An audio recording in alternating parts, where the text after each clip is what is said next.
बढ़ती असमानता एक ऐसी स्थिति है जहां समाज में लोगों के बीच आय, धन और अवसरों का वितरण असमान रूप से होता है। यह असमानता आर्थिक, सामाजिक और राजनीतिक स्तर पर प्रकट हो सकती है। असमानता के कई कारण हैं, जैसे कि भेदभाव, असमान संसाधन वितरण और सामाजिक व्यवस्थाएं जो इन अंतरों को बनाए रखती हैं। उदाहरण के लिए, आय असमानता, जहां कुछ लोगों की आय दूसरों से बहुत अधिक होती है, एक प्रमुख रूप से असमानता का एक रूप है। प्राकृतिक दुनिया चाहे कितनी भी हिंसक क्यों न हो, प्रजातियों की अन्योन्याश्रयता उनके बीच हक के अंतर को नहीं बढ़ाती है। इसके विपरीत, मनुष्यों की दुनिया भेदभावपूर्ण है।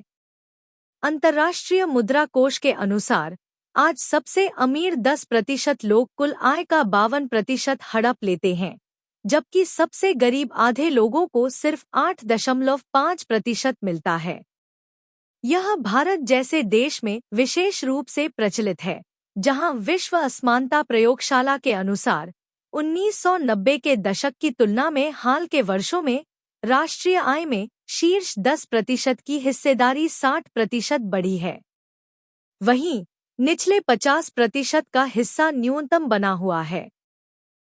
2022 से 23 तक शीर्ष 1% एक भारतीय की औसत आय का 23 गुना कमाता है। भारत में अरबपतियों की संख्या भी 1991 में 1 से बढ़कर 2011 तक 52 हो गई है। 2022 तक यह 3 गुना से भी अधिक बढ़कर 162 हो जाएगी।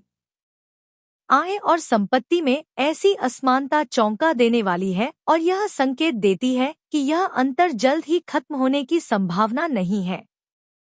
विश्व बैंक का कहना है कि हाल के वर्षों में खराब आर्थिक वृद्धि और कोविड-19 महामारी, उच्च मुद्रास्फीति, बढ़ते संघर्ष और कमजोरी जैसे झटकों के बीच गरीबी में कमी धीमी हो गई है। इसके नवीनतम अनुमान में कहा गया है, कई गरीब क्षेत्रों में गरीबी दर 5 साल पहले की तुलना में अधिक बनी हुई है और कहा कि 2020 से 30 एक खोया हुआ दशक या आर्थिक ठहराव की अवधि होने वाला है।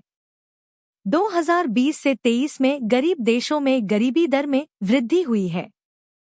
संयुक्त राष्ट्र विकास कार्यक्रम का अनुमान है कि 2023 में अतिरिक्त 133 मिलियन लोग गरीबी में रह रहे हैं, प्रति व्यक्ति प्रतिदिन 3.65 अमेरिकी डॉलर।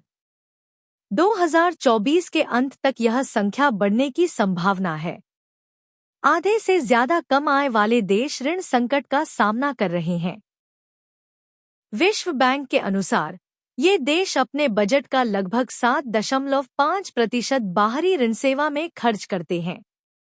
यह संभवतः 2025 में चरम पर होगा, जिसके परिणामस्वरूप देश कल्याण और विकास पर कम खर्च करेंगे और अधिक लोग गरीबी रेखा से नीचे चले जाएंगे।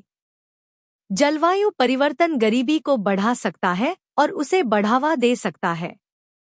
विश्व बैंक के अनुसार लगभग 5 में से 1 व्यक्ति को चरम मौसम की घटना के कारण कल्याणकारी नुकसान का सामना करने का जोखिम है, जिससे उबरने के लिए उन्हें संघर्ष करना पड़ेगा।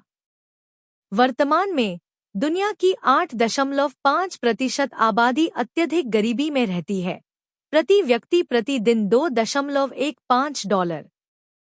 विश्व बैंक का कहना है कि 2030 तक यह हिस्सा 7.3% होने की संभावना है। निरपेक्ष संख्या के संदर्भ में 2030 में संभवतः अधिक गरीब लोग होंगे। देशों को सामाजिक व्यय बढ़ाने की आवश्यकता होगी। गरीब देशों के लिए ऋण समझौते पर प्रगति होगी। जलवायु के मोर्चे पर चर्चा नुकसान और क्षति मुआवजे पर अधिक केंद्रित होगी, जिससे देशों को जलवायु से संबंधित आर्थिक नुकसान से अपनी आबादी को सुरक्षित करने में मदद मिल सकती है। अगर आपको हमारी ये वीडियो अच्छी लगी हो तो इस वीडियो को लाइक कीजिए, कमेंट कीजिए और हमारा चैनल सब्सक्राइब करना ना भूले।